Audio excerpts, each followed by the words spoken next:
It's a busy mid-priced phone market out there right now, and the Galaxy A56 might struggle to make an impact due to lacking any killer features. But luckily, it does good to great job at everything apart from computing performance, meaning it remains an excellent value if you were to pick it up. Samsung probably misestimated the launch of the Galaxy A56 considering how many other manufacturers have launched phones in the $400 to $600 bracket in the past few months. But if you can find it in the crowd, the new top player of Samsung's budget lineup has a whole lot to offer. As a full-sized phone with plenty of storage and attractive display, some of the AI features that set Samsung's flagship phones apart, and most importantly, a price that's remained stable since last year.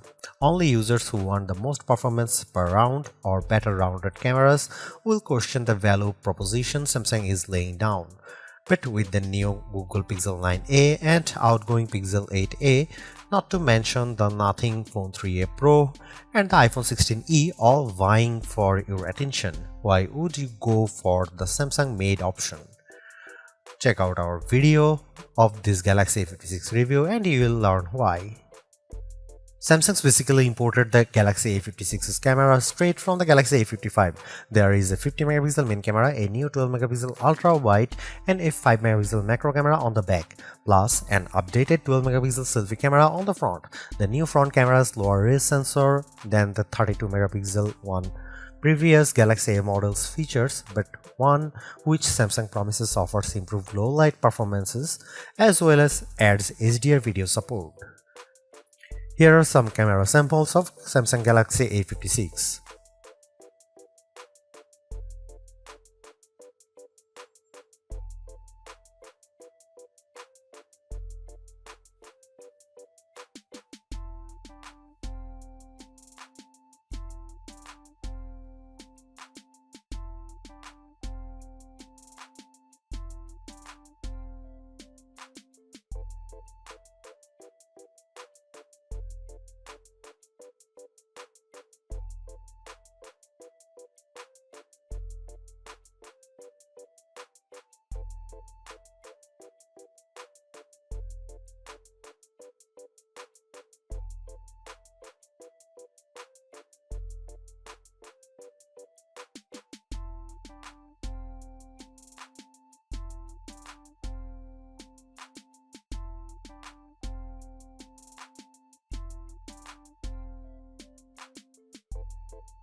With the expectations of people I know to be keen gamers, I'd not hesitate to recommend the Galaxy A56's brilliant blend of power efficiency, image quality on display and via the camera, and generous selection of AI features, software support length and default storage for anyone with their budget fixed at the mid-price range. But I don't know if it would necessarily be my first recommendation to anyone either.